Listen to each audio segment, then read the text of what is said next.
everybody, welcome to the tea table. Today's video was going to be a low and Volfix V-Star, and then I woke up and saw this from a couple days ago in Japan, and I said, we have to cover this. So, we got a stall deck for you today. I believe they got top 16 in a 60-person event. Don't know any matchups really from it, but I saw it and was like, I'm in. So, it's going to be a stall deck. Probably going to be a bunch of cards you might not be familiar with. But that's okay, because we're going to go through it all together. So the point of this deck is going to be stall your opponent out, get him in a lock, get him to concede out of frustration, deck him out, whatever. And if you're playing best of 3, you literally play one game. If you can, if they're unfamiliar, win a scoop and stuff like that. So we're going to jump right in. This deck actually has only one card from Silver Tempest, but it is a very good card, which we'll get to near the end of the list. So, let us jump right in. We are going to start with Snorlax from Pokemon Go.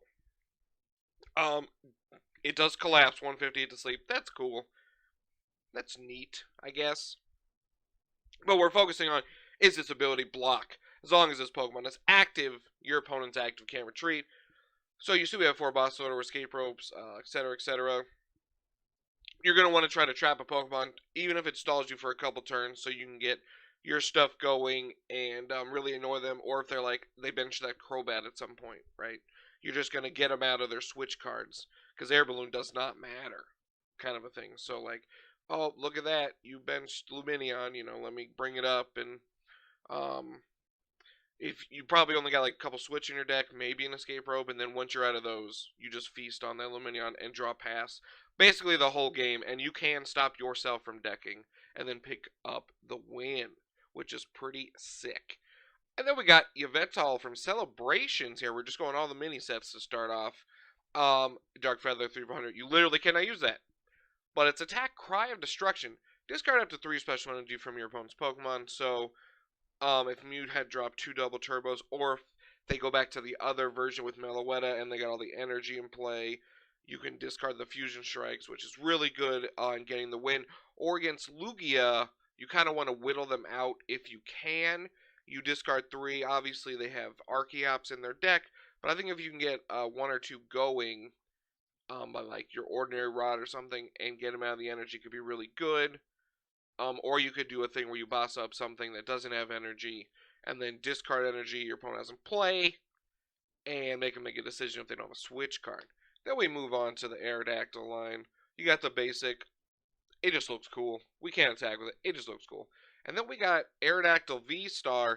We cannot use the main attack, but we can use that once a game V-Star power. Until this Pokemon leaves play, it gains an ability that has the effect your opponent's Pokemon V in play except Aerodactyl V-Star have no abilities. So, if you go first, and you can get an Aerodactyl down against Lugia, against Palkia, against anything really, and you can use this attack, the game's going to be better for you overall, a lot easier. Obviously, if you go second against stuff like Lugia, your strategy will have to change, but we do have cards to annoy them with that anyway. And Palkia, they may not use it right off the bat, so if they get a slower start, also very good.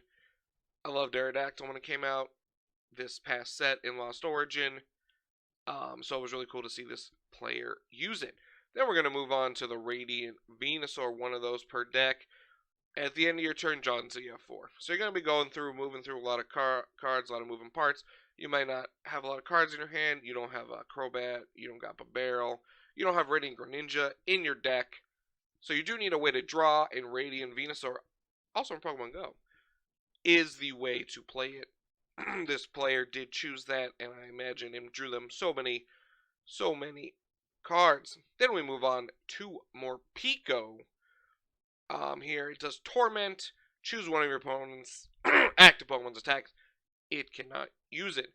So the game is going on. You whittled them down. You've Crushing Hammered. You see a couple times. Maybe you've Yveltal, you've whatever. They don't really have a lot of attackers. Can't use that attack. They had to use their switch to get out of Snorlax. You pop them with the Torment. They can't do anything. They're just stuck. Maybe that buys you a few turns. Maybe they're just like that. They got it they, whatever.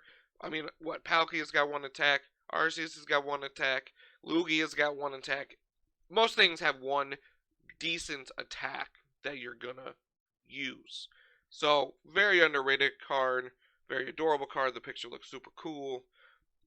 And this is, I don't want to say it's your ace in the hole, but I think that's the card you bring out when you're ready to lay down the hammer, when it's not an actual crushing hammer.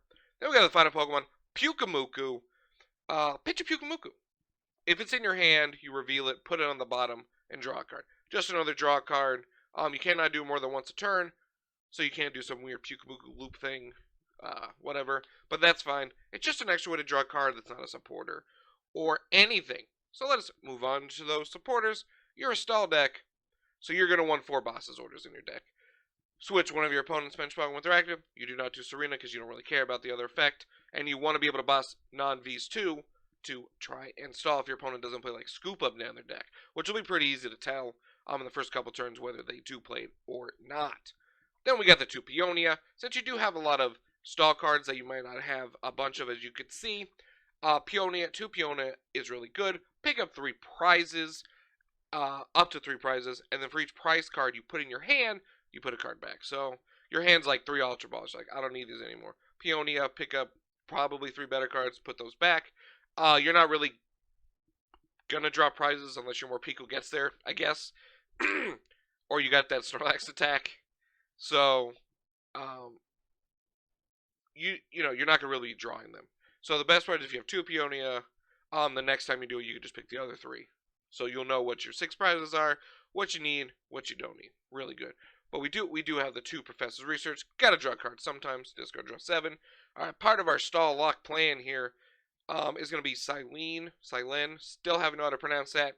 Flip 2 coins for each heads. Put a card from your discard pile on top of your deck. So, Crushing Hammer, you see Yell, really anything you need at the time. You need your Morpeko or whatever, you know, you put that on top, and then you could enter with Venusaur to get it back, or, you know, whatever, to help you for later in the game. Then we got 2 Misfortune Sisters. Love this card as well. Been hoping to play this card in something. You look at the top 5 cards of your opponent's deck and discard any number of items. Your opponent shuffle those cards back. The other cards back. Helps you get rid of the switch cards or the Scoop Up Nets. You know, Air Balloon if you don't have the Snorlax active.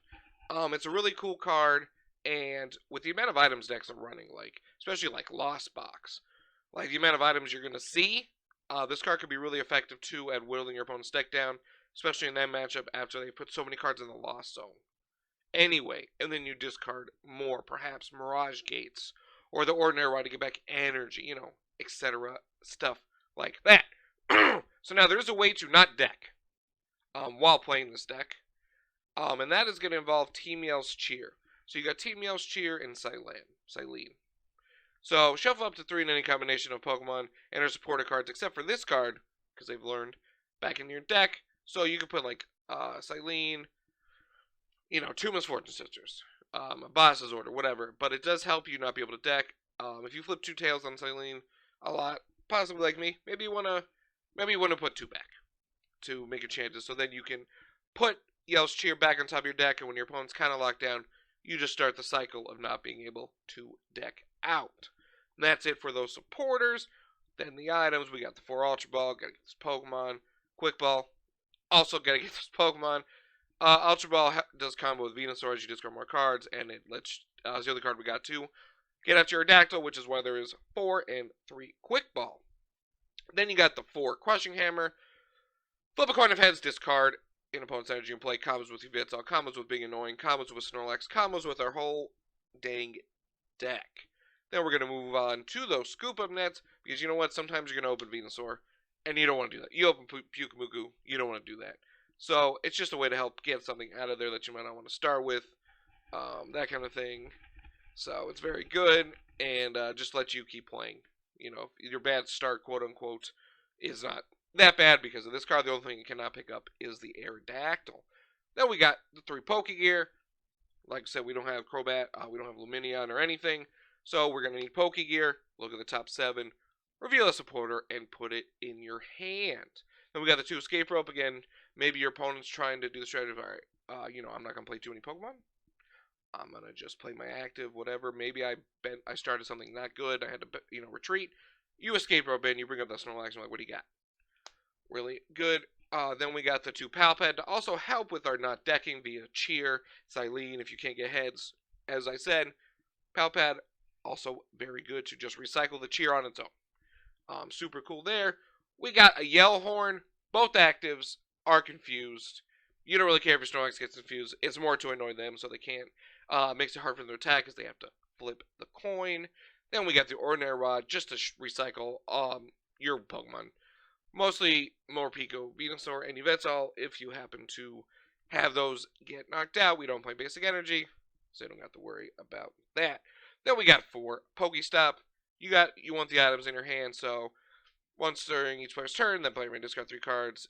If a player discards the items, put them in their hand. Also, it just helps your opponent mill faster inadvertently. So definitely worth it. Your items benefit you more than their items. That's how you have to look at it. And then we have the 1 new card in the deck. Just 1. Camo Poncho.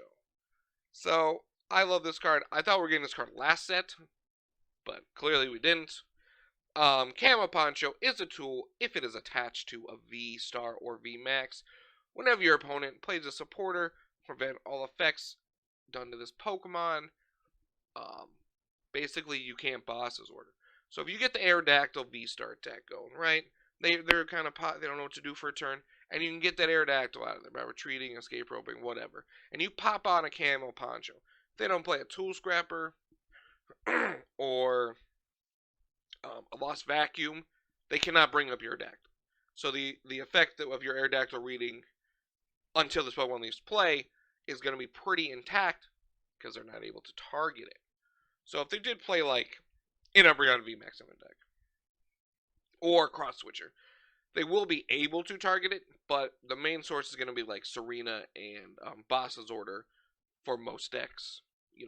I see going forward that are like Mew and like Inteleon, Palkia probably. So this card is great. I love this card. Just imagine Aerodactyl chilling with the Poncho on. It's really funny to look at. I think this card's crazy. I want to explore more of this card in Stall-type decks. Obviously, the GOAT Stall player will probably figure this out, and we'll all be like, oh, of course we should have done this. But until then, we'll live with what we got. So then you're going to round out the energy, 4 captured, obviously a Pokemon in play, and the 2 double turbo, because that Yveltal does take 2 colorless. So again, I was going to post a Alolan Vulpix V-Star, saw this, wanted to cover this. Everyone always clamors for a stall deck. Okay, 30% of players always clamor for 9 players always clamor for a stall deck, so I'm very excited. I love stall decks. It's just been hard for them to be viable lately. We have Mewtwo V-Union, which is sick. So I'm hoping with Camo Poncho maybe we can get some new stuff going on, because your opponent can't just target your V-Star and get that out of there for some quick prizes, and has to literally go through 6, which can be really annoying with all the cards you have. So this was the Tea Table. I'm Josh Hatter. This is a cool stall deck from Japan. If you know who played this deck, please tag me on Twitter, leave a comment, let me know. But anyway, drop a like, subscribe. We're moving along with videos. That Vulpix list, hopefully I will try to get out Thursday or Friday. That card is also super cool. And I'll see everybody next time on the Tea Table.